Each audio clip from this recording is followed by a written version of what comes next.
नमस्कार दोस्तों, स्वागत है आप सभी का आपके अपने YouTube channel Shyam class study में। आज की इस वीडियो में लेकर के आए यूपी पुलिस एग्जाम में आने वाली हिंदी के 37 महत्वपूर्ण प्रश्नों का प्रैक्टिस सेट। जो आने वाली यूपी पुलिस की परीक्षा जो दिसंबर 2023 में होने वाली है, तो आपको हमारे इन्हीं प्रैक्टिस सेटों से प्रश्न देखने को मिल जाएंगे। अभी तक मैं लगभग 189 प्रैक्टिस सेट अपलोड कर चुका हूँ। अगर आपने वो नहीं देखे हैं तो जाकर के प्ले लिस्ट में एक बार सारे प्रैक्टिस सेट लगा लीजिएगा। मैंने पहले चिपटा प्रैक्टिस सेट लगवाया, उसके बाद मैं मिक्स प्रैक्टिस सेट करवा रहा हूँ। तो ये प्रैक्टिस सेटों से आप प्रश्न देखने को मिल जाएंगे।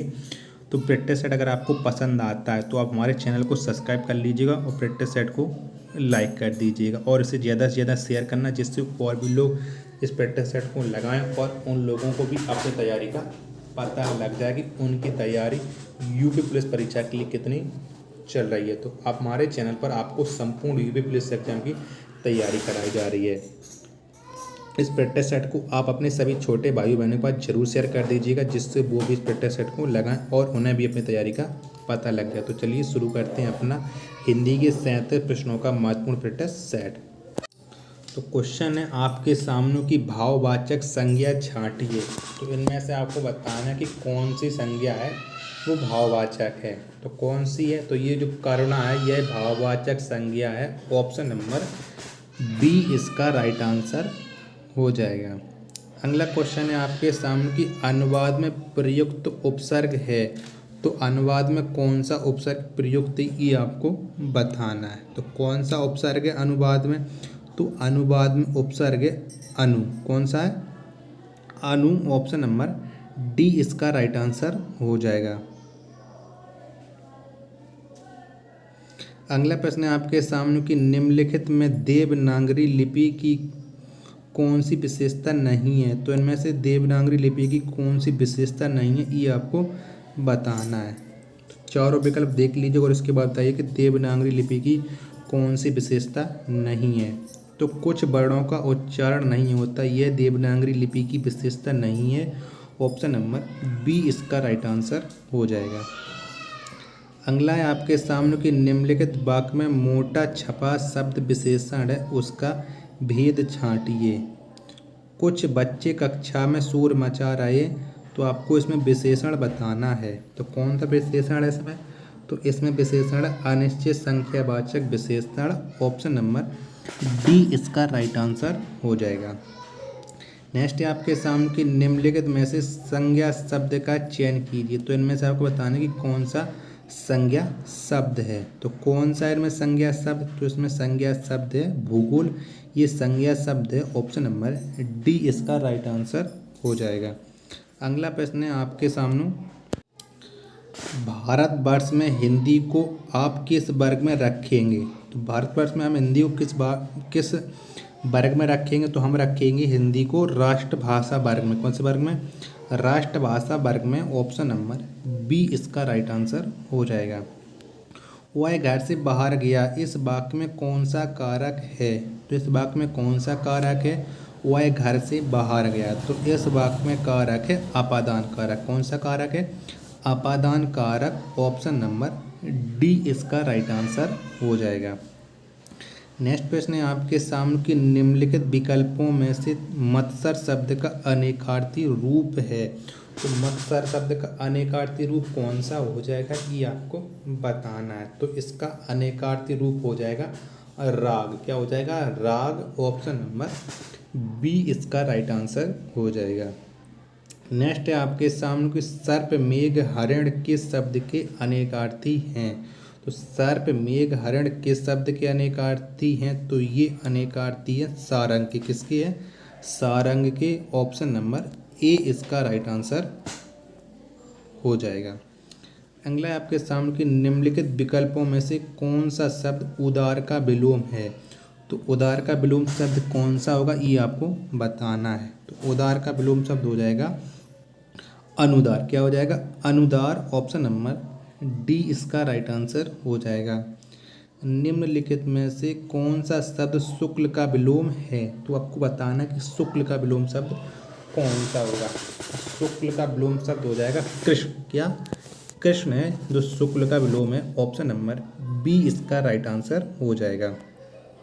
कौन सा शब्द अहि का पर्यायवाची नहीं है? तो इनमें से कौन सा शब्द है वो अहि यानी सांप का पर्यायवाची नहीं है? तो ये जो सरीसृप है ये सांप का पर्यायवाची नहीं है। ऑप्शन नंबर बी इसका राइट आंसर हो जाएगा। नैसर्गिक का पर्यायवाची है, तो नैसर्गिक का पर्यायवाची कौन सा है? तो इसका पर्यायवाची है प्राकृतिक। कौन सा? प्राकृतिक। ऑप्शन नंबर सी इसका राइट आंसर हो जाएगा। अगला आपके सामने कि निम्नलिखित में से शुद्ध वर्तनी का शब्द है, तो इनमें से कौन सा शब्द है जिसकी वर्तनी शुद्ध लिखी गई है? तो इसमें शुद्ध वर्तनी वाला है हिरण्यकशिपु। ऑप्शन नंबर ए इसका राइट आंसर हो जाएगा। निम्नलिखित में से अशुद्ध वर्तनी का शब्द है, तो इसमें से किसकी वर्तनी अशुद्ध है वो आपको बताना है। तो इसमें जो सन्यासी है इसकी वर्तनी अशुद्ध है। ऑप्शन नंबर डी इसका राइट आंसर हो जाएगा। अगला आपके सामने कि निम्नलिखित में से कौन सा शब्द तद्भव नहीं है? तो इनमें कौन सा शब्द है वो तद्भव नहीं है? तो इनमें जो साय शब्द है ये तद्भव नहीं है। ऑप्शन नंबर बी इसका राइट आंसर हो जाएगा। अगला आपके सामने कि निम्नलिखित में तत्सम शब्द है, तो इनमें से तत्सम शब्द कौन सा है वो आपको बताना है। तो इनमें तत्सम शब्द मुख। कौन सा? मुख। ऑप्शन नंबर सी इसका राइट आंसर हो जाएगा। नेक्स्ट प्रश्न है आपके सामने कि बहुवचन शब्द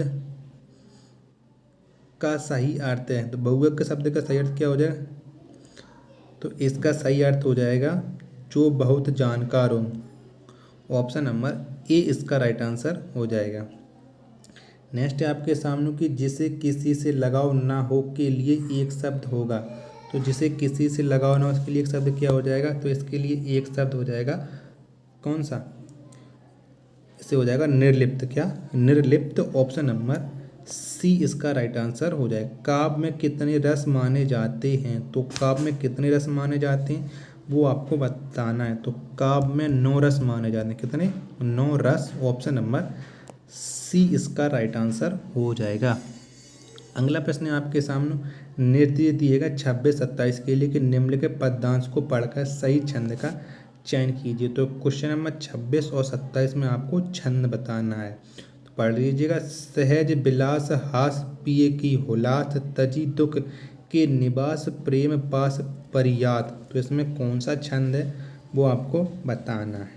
तो इसमें छंद है बरवे छंद। कौन सा? बरवे छंद। ऑप्शन नंबर बी इसका राइट आंसर हो जाएगा।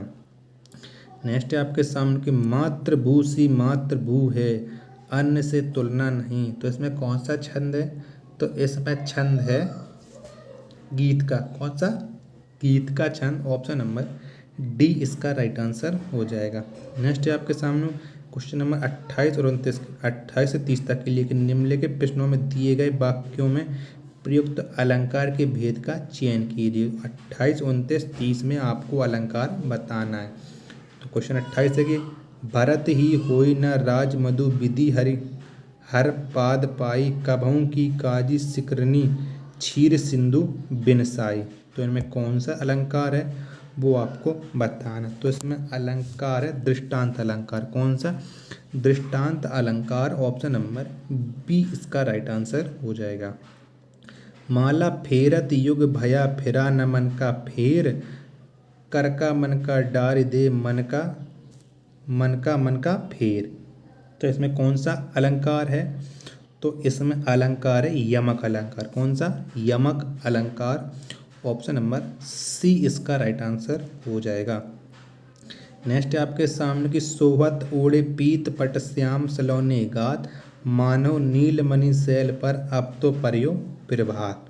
तो इसमें कौन सा अलंकार है? तो आप जानते इसमें अलंकार है उत्प्रेक्षा अलंकार। कौन सा है? उत्प्रेक्षा अलंकार। ऑप्शन नंबर बी इसका राइट आंसर हो जाएगा।